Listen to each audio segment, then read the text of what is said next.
चिपळूण नगर परिषद निवडणुकीच्या पार्श्वभूमीवर प्रभाग क्रमांक 4 मध्ये शिवसेना उद्धव बाळासाहेब ठाकरे पक्षाचे उमेदवार अजय भालेकर आणि वैशाली कदम यांच्या प्रचारार्थ प्रचार सभा घेण्यात आली।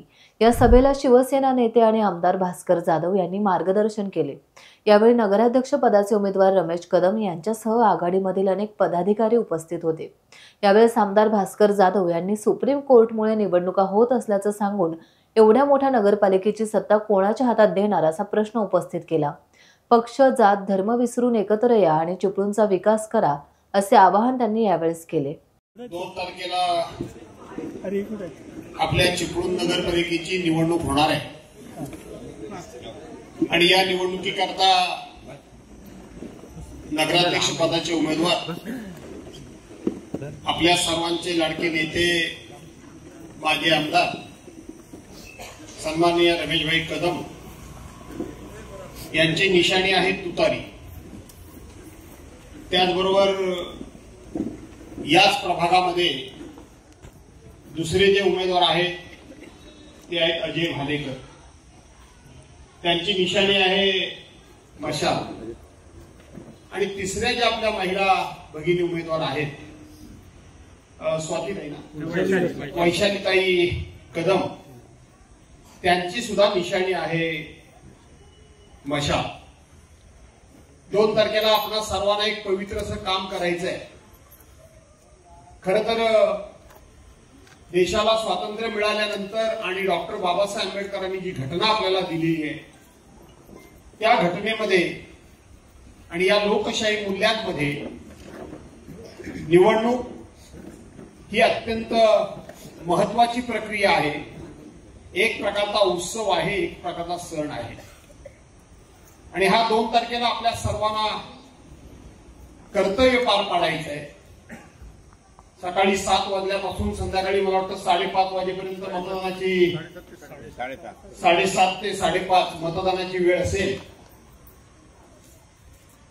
या वेळेला आपण सर्वांनी स्वतःहून मतदान केंद्रावर जाऊन जिथे कुठे तुतारी दिसेल, जिथे कुठे वैशाली कदम आणि अजय भालेकर यांची मशाल दिसेल त्यांच्या समोरचं बटन दाबून त्यांना प्रचंड मताने विजयी करा असा आग्रह आणि विनंती करण्याकरता आहे। बांधवांनो भगिनींनो, 74व्या घटना दुरुस्तीनुसार दर 5 वर्षांना न चुकता निवडणुका होणं अपेक्षित असतं आणि तो नियम देखील आहे। परंतु सध्या देशामध्ये एकंदरीत लोकशाहीचे काय ढिंडवडे निघत आहेत, लोकशाहीची काय विटंबना सुरू आहे हे आपण सगळी मंडळी अनुभवतो। त्यामुळं 74वी घटना दुरुस्त झाल्यापासून आज तागाय एकदाही निवडणूक मुदत संपल्यानंतर 15 दिवसाच्या पुढे गेलेली नाही। 15 दिवसापेक्षा जास्त दिवस निवडणूक झाली नाही असं कधी घडलं नाही। परंतु ही निवडणूक 2022 साली व्हायला पाहिजे होती। आज 2025 मध्ये आपण आहोत। ही निवडणूक सरकारनं कर्तव्याचं पालन करून लावलेली निवडणूक नाही। आता सुद्धा ही निवडणूक झाली नसती, परंतु सुप्रीम कोर्टानं सरकारला स्पष्ट शब्दामध्ये निर्देश दिले, आदेश दिले की सप्टेंबर पर्यंत ही निवडणुका तुम्ही पूर्ण करून घ्या। स्थानिक स्वराज्य संस्थांच्या निवडणुका ह्या सप्टेंबर पर्यंत आपण सर्वांनी पूर्ण करून घ्याव्यात। आणि त्याच्यामध्ये थोडीशी खाली एक टीप टाकली की काही अडचण आल्यास सरकार थोड्याफार ह्या निवडणुका लांबणीवर टाकू शकतं। सरकारनं तेवढाच फक्त आधार घेतला आणि सप्टेंबर पर्यंत कोणत्याही निवडणुका होतील अशी हालचाल केली नाही। किंबहुना सप्टेंबर उलटून गेला, आपण नोव्हेंबर मध्ये आहोत।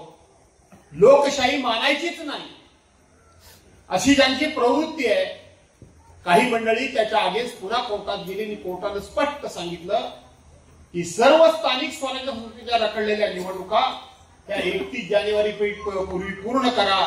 आणि म्हणून ह्या निवडणुका होत आहेत ह्या सुप्रीम कोर्टाच्या आदेशामुळे होत आहेत। आज निवडणुकीला समोर आपण जात असताना आपलं कर्तव्य हे आपल्या सर्वांना पार पाडावं लागणार आहे। हे कर्तव्य केवळ कोणा उमेदवाराला निवडून आणण्याकरता म्हणून पार पाडायचं नाहीये, तर जे उमेदवार आपण निवडून देणार आहोत ते ज्या आपण शहरामध्ये आपण राहतो त्या शहरामधल्या ज्या नागरी सुविधा आहेत, तुमच्या नागरिकांच्या, ग्रामस्थांच्या, तुमच्या मतदारांच्या ज्या अडीअडचणी आहेत त्या अडचणी सोडवून कोण शकतो, त्या अडचणी सोडवण्याचा अनुभव कोणाच्या पाठीमागे आहे.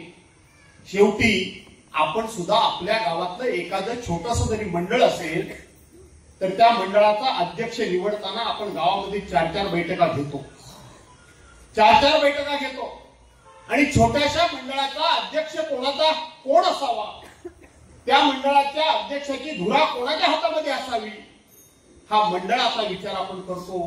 हे तर एवढ्या मोठ्या नगरपालिकेचा नगरपालिकेचा कारभार कोणाच्या हातामध्ये असावा, कोणाच्या हातामध्ये आम्ही नगरपालिका देणार आहोत, हा विचार आपण सर्वांनी करण्याची गरज आहे. हा विचार आमच्यासारख्या लोकांनी करण्याची गरज आहे. हा विचार आम्ही सर्वांनी एकत्रितपणे करण्याची गरज आहे. आणि ती गरज म्हणजे उद्याच्या नगरपालिकेच्या निवडणुकीचा नगराध्यक्ष माननीय रमेशभाई कदम असले पाहिजे हे सांगण्याकरता म्हणून या ठिकाणी आलो. टाइम्स डिजिटलला लाईक करा, सबस्क्राईब करा, शेअर करा आणि बेल आयकॉन दाबायला विसरू नका. पाहत रहा टाइम्स डिजिटल.